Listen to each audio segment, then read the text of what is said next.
tonga niatrika iny fagnanamariana ny androny voalohan'ny volana May iny moa ny ministra ny asa-panjakana ny asa ary ny lalàna sosialy Andriamatoa Maharanty Jean de Dieu nandritra izany moa no nanambarany ary nilazany ihany koa ny ezaka oentina hanatsarana ny tontolon'ny asa eto amintsika. Ampiarina manomboka ny herinandro avy izao ny fampiakarana ho 3,3 alina sy 1 hetsy ariary ny karama farany ambehany ny mpiasa raha toa ka 4,3 alina sy 1 hetsy ariary izany teo aloha hoy ny ministry ny asa-panjakana ny asa ny lalàna sosialy Maharanty Jean de Dieu. Nosoritany ihany koa fa isy ny fampitoviana ny karaman'ny mpiasa manana diplôma mitovy ary asipanatsarana ihany koa ny momba ny fisotrondronono sy ny volanjaza. Ny karama farany ambany amin'izao dia 4,3 alina sy 1 hetsy. Dia io atombo 3,000 sy 3 alina sy 1 hetsy. Afaka herinandro iato aminareo teo. Saika tratrarina androany moa ilay izy fa misy pitsopitsony ara-teknika tsy nahatratrarana azy androany voalohany volana May. Ny grille indiciaire voalaza dia io tsy maintsy anovana le catégorisation ampitovizina daholo. Raha mitovy ny diplôma sy ny ancienneté le olona dia tokony mitovy koa ny karama raisiny naiza toera iasany. Satria sasany misy ambony be lavitra noho ny hafa ka tsy mety zay.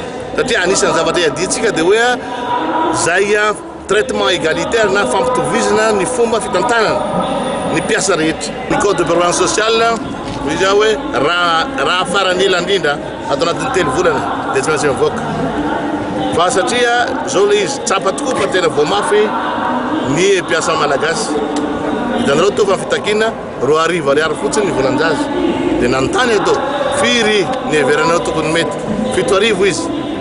Tsy ny volanjaza ihany fa ny be antitra ny misotro ronono mijaly dia mijaly amin'izao fotoana zao. Ohatrany hoe atsipy reny olona reny rehefa vitany lana azy. Tsy mety zany. Raha ataontsika hoe fanjakana mitsimbina ny rehetra, fanjakana mitsimbina na ny be antitra na ny madinika dia tsy maintsy arenina ny code de prévoyance sociale mba ifanahatsahana amin'izay fitsimbinana ny be antitra sy ny madinika izay. Nanome toky ihany koa ny ministra fa hanao ezaka hanenjehana ny orinasa tsy manara-dalàna ny departemanta izay sahaniny. Io zavatra io dia anisany ny tsy maintsy tratrarina ny fanovana ny code maritime fa tsy maintsy misy ratification atao mialohan zay. Ka anatiny zavatra hoe zana io satria be dia be ny olana amin'ireo mpiasa antsambo ireo, be dia be ireo olana mpiasa velona ny andranomasina ireo. Fa ny filazana amin'ireo fotsiny dia misy ny fiaraha-miasa, misy kosa ny fanakalozan-kevitra ary misy ny ezaka atao mikasika an'izay.